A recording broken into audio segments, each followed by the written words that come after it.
সবাই সালামের জবাব দেন।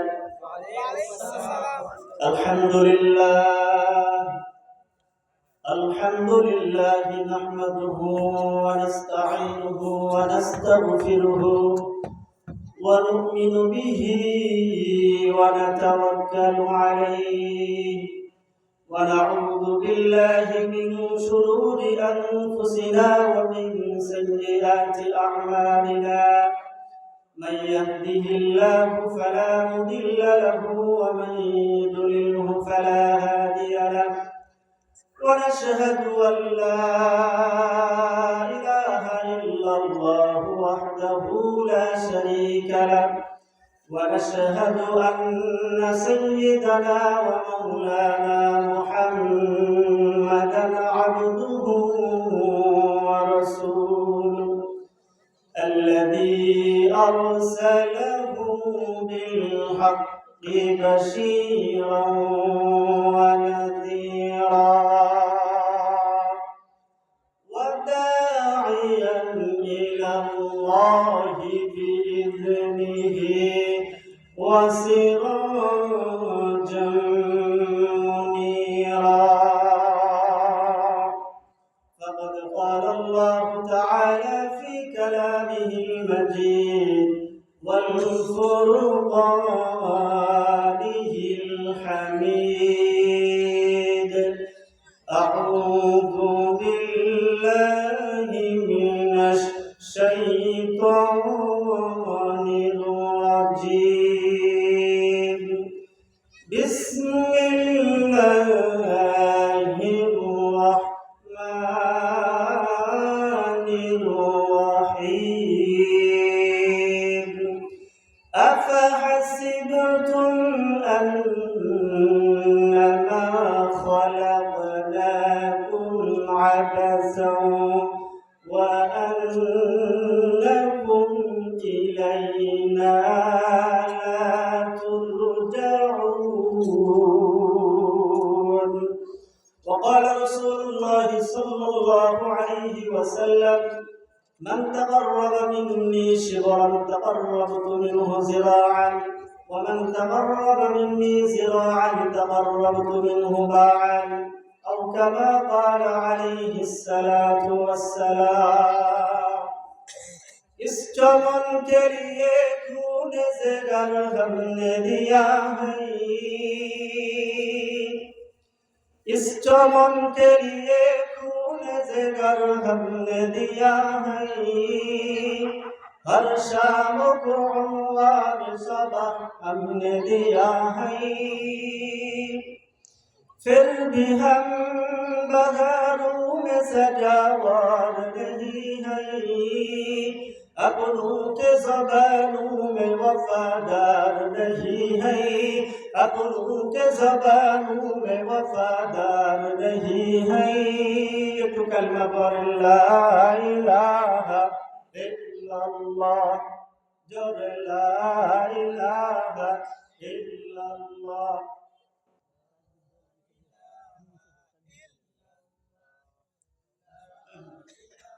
ছোট্ট সন্তান মাকে ডাক দিয়ে বলে: আচ্ছা বাবু বলো দেখি রাত্রি কেন কালো, চন্দ্র সূর্য কোথা থেকে পেল এত আলো, দুধ কেন নাই এমন সাদা, মরিচ কেন ঝাল, আমগুলো সব পাকলে মাগো কেন হয় বালাল, চিনি কেন মিষ্টি এত, তেঁতুল কেন টক, কোকিল কেন কালো এত, ফর্সা কেন বক, পশু পাখি কয় না কথা, মানুষ কেন কয়, বলো বলো এসব মাগো কেমন করে হয়.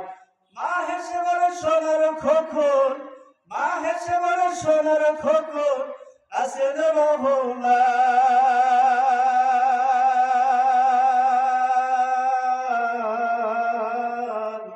সবকিছু যে তিনি করে সবই আল্লাহ তাআলার দান. লা ইলাহা ইল্লাল্লাহ. জোরে জোরে.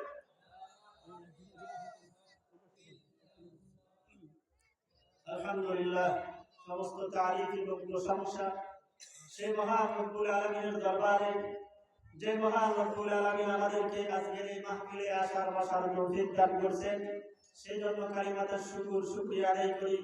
সকলে জবান খুলে বলি আলহামদুলিল্লাহ। মুসলমানদের আওয়াজ আর একটু উঁচা হওয়া দরকার। আজ মুসলমানদের আওয়াজ ক্ষীণ হওয়ার কারণে, আজ মুসলমানদের আওয়াজ নিম্নগামী হওয়ার কারণে আজ সারা বিশ্বে মুসলমানেরা নির্যাতিত, সারা বিশ্বে মুসলমানেরা নিপীড়িত, সারা বিশ্বে মুসলমানেরা বঞ্চিত, সারা বিশ্বে মুসলমানেরা পদদলিত। আজ ফিলিস্তিনের মাটি মুসলমানদের রক্তে রঞ্জিত, আজ চেচনিয়া বসনিয়ার মাটি মুসলমানদের রক্তে রঞ্জিত, আজ লিবিয়ার মাটি মুসলমানদের রক্তে রঞ্জিত, আজ মায়ানমারের মাটি মুসলমানদের রক্তে রঞ্জিত। ও মুসলমান, আবার যদি খালেদ বিন ওলীদের মতো, হুসাইন আহমদ মাদানির মতো, মাহমুদ গজনবীর মতো, তারিক বিন জিয়াদের মতো 50 জন মুসলমান যদি এক ময়দানে এসে নারায়ে তাকবীরের ধ্বনি দেওয়া যায়, খোদার কসম করে বলি গোটা দুনিয়ার সমস্ত বাতিল শক্তিগুলো মুসলমানদের পায়ে সিজদা করতে বাধ্য হবে। কথা বলে ঠিক কিনা?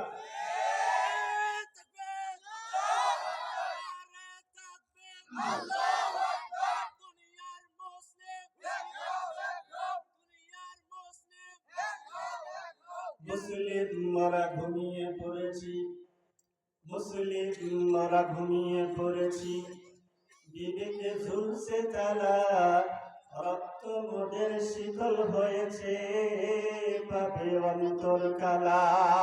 ঠিক কি বলে?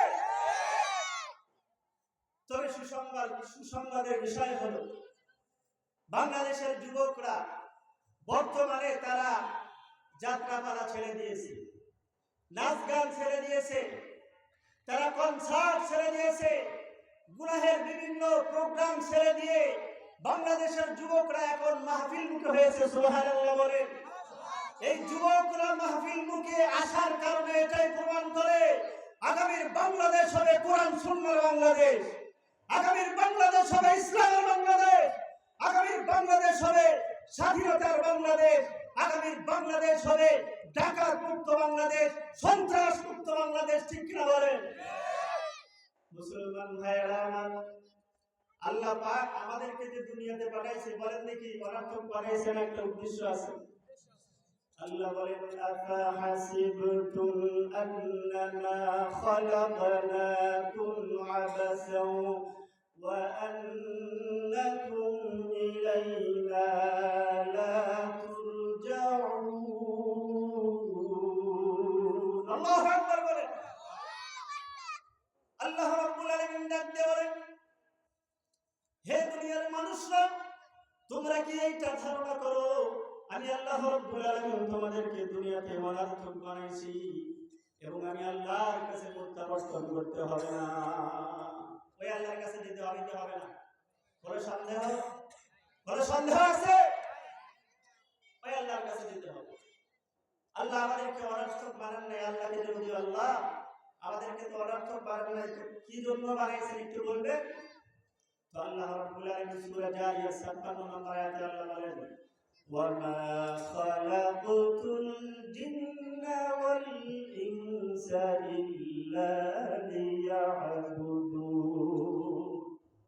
আল্লাহ রাব্বুল আলামিন ডাকতে বলেন, হে দুনিয়ার মানব এবং দানবরা শুনে রাখো, আমি আল্লাহ রাব্বুল আলামিন তোমাদেরকে দুনিয়াতে আমার গোলামি করার জন্য পাঠাইছি, দুনিয়াতে আমার ইবাদত বندگی করার জন্য পাঠাইছি।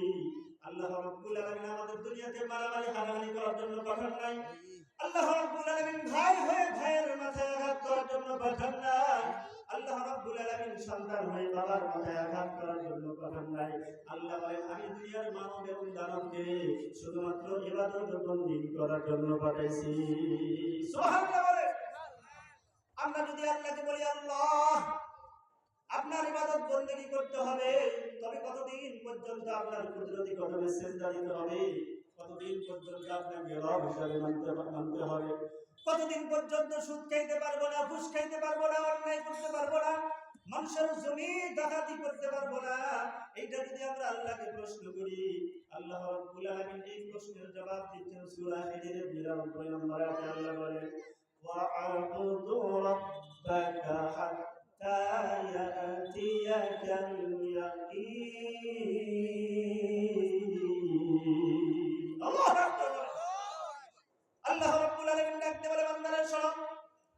কতদিন পর্যন্ত আমি আল্লাহর ইবাদত করতে হবে?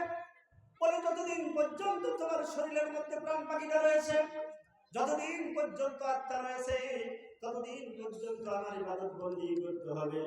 যেদিন আজরাইল আসার পরে তোমার খাঁচাটা ছিন্ন ভিন্ন করে আত্মাটাকে বের করে নিয়ে যাবে, সেদিনের পর থেকে আর ইবাদত বন্দী করতে হবে না। বলে আত্মা আছে যতদিন ইবাদত করতে হবে ততদিন। ঠিক না বলে? আল্লাহকে যদি বলি আল্লাহ তার মানে এই দুনিয়া ছেড়ে একদিন চলে যেতেই হবে, তো আল্লাহ বলেন বান্দারে হ্যাঁ অবশ্যই যেতে হবে।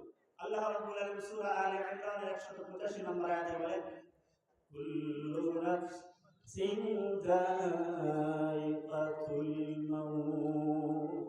আল্লাহ বলেন গোটা দুনিয়ার সমস্ত প্রাণীকে একদিন মৃত্যুর স্বাদ গ্রহণ করতে হবে। এর মধ্যে কোনো সন্দেহ আছে? কোনো সন্দেহ আছে? আমরা যদি আল্লাহকে বলি আল্লাহ এমন একটা গ্লাস দ্বারা ঘর বানাইলাম, এমন একটা দুর্গ বানাইলাম যেই ঘরের ভিতরে মশা পর্যন্ত প্রবেশ করতে পারে না, মাছি পর্যন্ত প্রবেশ করতে পারে না, অক্সিজেন পর্যন্ত প্রবেশ করতে পারে না, এমন ঘর বানায় সেখানে যদি আবদ্ধ হয়ে থাকি, সেখানে যদি লুকিয়ে থাকি, তারপরেও কি আপনার আজরাইল আমাকে জান কবজ করবে? কি মনে হয় আপনি? আল্লাহ তাআলা বলেন, এই প্রশ্নের জবাব দিচ্ছেন আল্লাহ তাআলা সূরা নিসার ৭৮ নম্বর আয়াতে বলেন আইনামা